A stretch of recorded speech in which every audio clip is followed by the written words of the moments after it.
Take our lead, let's help you make your mark. Our goal is your satisfaction. Let us show you the way.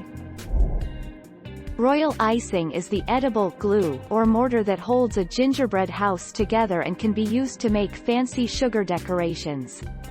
It's the best option for projects like gingerbread houses since, unlike buttercream frosting, royal icing will harden once dry. 10 October 2020.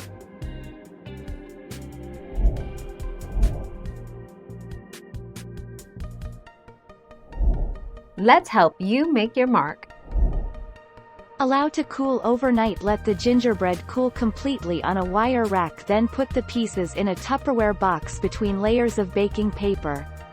Leave overnight. This gives the gingerbread time to become crisp and hard, so it's less likely to break and more likely to stay up when you build the house. 16 November 2017.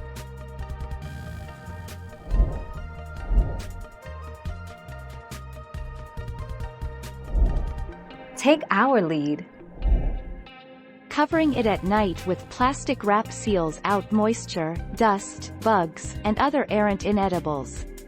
Properly sealed and protected, you might be able to keep a gingerbread house looking good up to a year. 14 December 2020. Thank you for watching. Please subscribe and hit the bell notification.